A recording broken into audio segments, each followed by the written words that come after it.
Hello students, welcome back to our channel மாணவன் ஆசிரியர். இந்த இடம் நம்ம என்னோட பார்க்க போகிறோன்னு பார்த்தீங்கன்னா 10ஆம் வகுப்பு முதலிடை தேர்வு 2024 தமிழுக்கான கவர்மெண்ட்டோட ஒரு official original question paper. Already 10th first மிட்டம்க்கு என்னென்ன சிலபஸ் கொஷின் பேட்டர்லாம் அப்டேட் பண்ணிட்டேன். இது கவர்மெண்ட்டோட ஒரு official original question paper. July 2024 June July மறக்காததில் இருக்கிற கொஷின் எல்லாம் படிச்சுக்கோங்க. முடிஞ்ச வரைக்கும் வீடியோ ஃப்ரெண்ட்ஸுக்கு ஷேர் பண்ணுங்கள். ஸோ இதில் பார்த்தீங்கன்னா நமக்கு மொத்த மதிப்பெண் வந்து 50 மதிப்பெண். இதில் பார்த்தீங்கன்னா ஒரு மதிப்பெண் வினாக்கள் பொறுத்த வரைக்கும் 7 இருக்குது. புத்தக வினாக்களை எப்போவும் நல்லா படிச்சுக்கோங்க. கட்டாய வினா வந்து பார்த்தீங்கன்னா 11வது வினா 3x2 6. வேக்கை என்பதை தொடர்மொழியாகவும் பொதுமொழியாகவும் வேறுபடுத்தி காட்டுக. வசன கவிதை குறிப்பு வரைக. விருந்து நிறை மகிழ்வித்து கூறும் முகமன் சொற்களை எழுதுக. முயற்சி என தொடங்கும் திருக்குறளை எழுதுக. மருத்துவத்தில் மருந்துடன் அன்பும் நம்பிக்கையும் மாற்றும் பாங்கினை எழுதுக. அடுத்து எவையும் 3 வினாக்களுக்கு மட்டும் இடையிலே கலைச்சொல் தருக. Vowel land breeze. நெக்ஸ்ட் வந்து பார்த்தீங்கன்னா பழமொழியினை நிறைவு செய்க. இரு சொற்களிலும் ஒரே தொடரில் அமைத்து எழுதுக.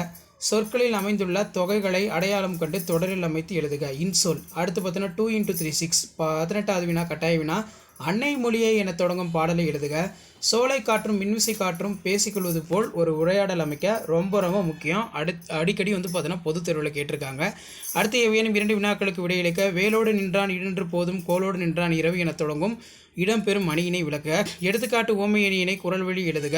புளியங்கன்று ஆழமாக நடப்பட்டுள்ளது. இதேபோல் இளம் பயிர் வகைகள் 5 பெயர்களை தொடரில் அமைக்க. மாளாத காதல் நோயான போல என்னும் தொடரில் உள்ள ஊமையினை சுட்டும் செய்திகளை எழுதுக. அடுத்து வந்து பார்த்தீங்கன்னா மாநில அளவில் நடைபெற்ற மரம் இயற்கையின் வரம் என்னும் தலைப்பில் கட்டுரை போட்டியில் வெற்றி பெற்று முதல் பரிசு பெற்ற தோழனை வாழ்த்தி மடல் எழுதுக. அடுத்து காட்சியினை கொண்டு கவி உணர்வு எழுதுக.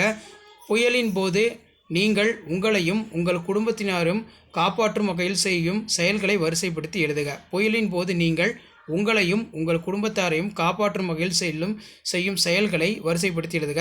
அடுத்து பார்த்தீங்கன்னா மொழிபெயர்ப்பு கேட்டிருக்காங்க. அடுத்து பார்த்தீங்கன்னா 1x7 இதில் தமிழின் சொல்வளம் பற்றியும் புதிய சொல்லாக்கத்திற்கான தேவை குறித்து தமிழ் மன்றத்தில் பேசுவதற்கான உரை குறிப்புகளை எழுதுக. அடுத்து வந்து பார்த்திங்கன்னா நமக்கு கீழே கோபால்புரத்து மக்கள் கதைப்பகுதி கொண்டு விவரிக்க. ஸோ இதான் வந்து பார்த்திங்கன்னா 10th standard Tamil first midterm test முதலடை பருவத் தேர்வுக்கான கவர்மெண்ட்டோட அஃபிஷியல் ஒரிஜினல் கொஷின் பேப்பர். மறக்காத வீடியோ ஃப்ரெண்ட்ஸுக்கு ஷேர் பண்ணுங்கள். சேனலை சப்ஸ்கிரைப் பண்ணுங்கள். தேங்க்யூ.